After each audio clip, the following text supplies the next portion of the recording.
ating alaala yung responsibilidad ng Panginoon at ng ina. Alam po ba ninyo yung responsibilidad ng Panginoon at ina?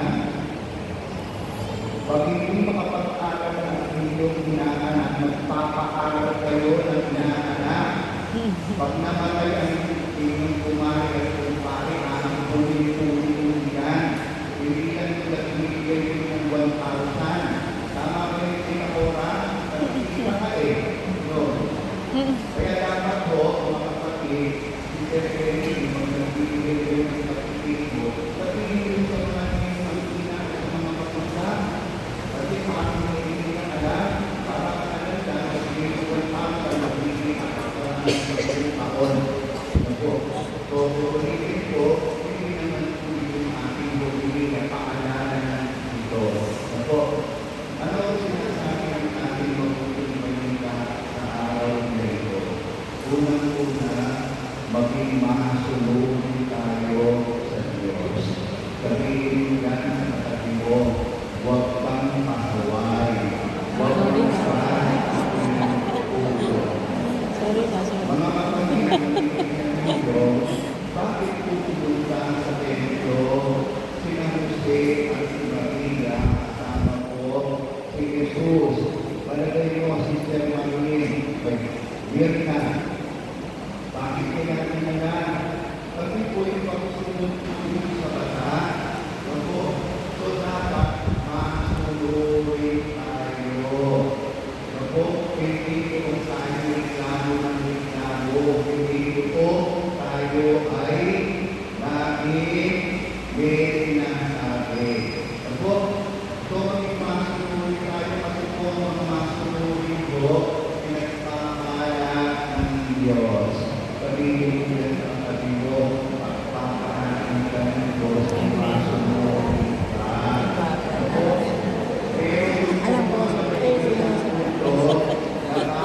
Alam mo, napapahaba. Natataanin ko yung daming tulong-tulong sa mga marahon, sabi ng mga ulang, huwag kang iisip yan, kasi paano ko mapasok ito ay mamatay. Matigas ang ulo, ano kung nangyari? Hindi napasok, nasunog, namatay. So kung ayaw kong mamatay, maging masunurin kayo. Amen? Pangalawa po, ang sinasabi ko sa ating mabuting balita ngayon, yung mga pangako ng ating Panginoon, tinutupad niya. Hindi po talusira ang Diyos. Hindi po sinungaling ang Diyos.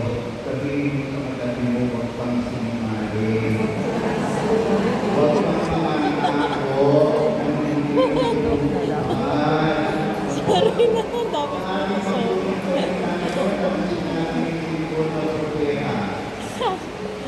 Panginoon, ngayon po'y pwede na ako mamatay dahil nakita ko na kayo. Katulad na ako ng Panginoon sa Kanya na hindi yung mamamatay hanggang hindi na nakikita yung kaibigan. So ang Diyos ay tapat sa Kanyang mga pangako. Kapag pinangako niya, ibibigay at ibibigay ilan. Pero ang mga tao, pangako ng pangako, dati namang napapako. So tayo mga nako na hindi natin kaya tuparin. Father, hindi natin pagbuк sa perfect kakinan. Hindi po ako pwede. Bakit? Hindi po eh. Kayong tungkol sa schedule ko, hindi ako tungkol sa schedule. Kasi mahirap ang pangangako pagkatapos hindi ka darating. Kasi inaasahan ka. Pero kung ikaw naman ay may sakit at may nabilang matuha, ay nag-iyon.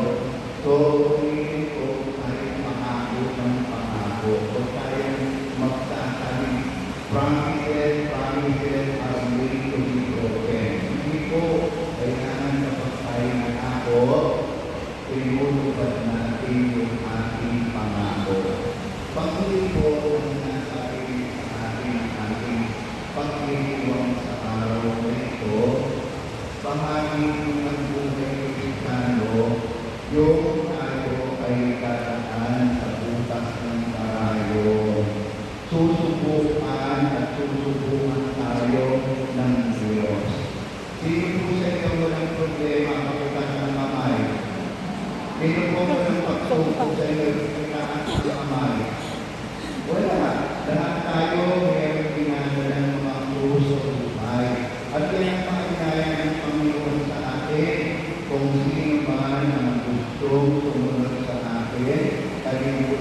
ang kanyang krus, magpasan ng krus na po at sumunod sa akin. Hindi tayo makakasunod sa Panginoon kung tayo po ay hindi magpapasan ng ating krus.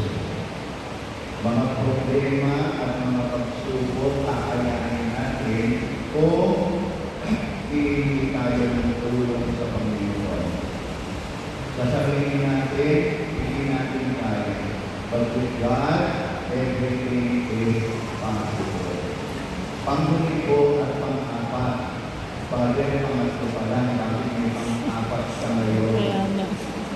Marami po kayong kanilang pinagpapatan. Pag nagpapatan po yan, huwag niyong itatapon o ilalagay kung saan-saan.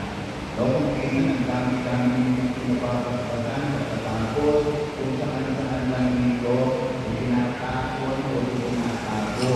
Pag nagpapatan po sa grado na iyan, di kasalanan po, kapag yan ay mga itinapo natin, mga sabihin natin, pinagpayaan natin. Ano yung kasalanan yung pinagpapora? Ano yung kasalanan yung pinagpapora? Ano yung kasalanan yun? Pinagpapora. Sacrilege. Sacrilege. Kasalanan po doon. Kaya kayo yung mga dami ng kumakibakta ng mga kapatan yan, yung mga kaming ng mga sininarista, kaya ako nagsasabi, dahil kung saan-saan ay pinalagay ng kanila, mga makanan na pinapaspasan nila. Tama ba yung jet? Sacrilege yun? Dapat hindi pinalagay ng mga bagay na pinapaspasan. So yung mga kantinatan ilan, pag-ulit yun, pagkakong gumagawyo, pag hinabaha, kapag ikaw ay hindi makatulog, kapag ikaw ay may problema, sinihan ko ang kandilan yan at magdadalta.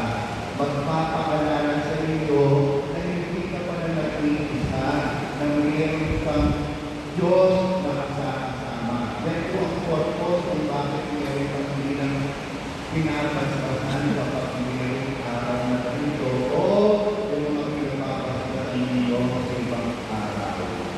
Jesus is telling us, I am with you. Do not worry.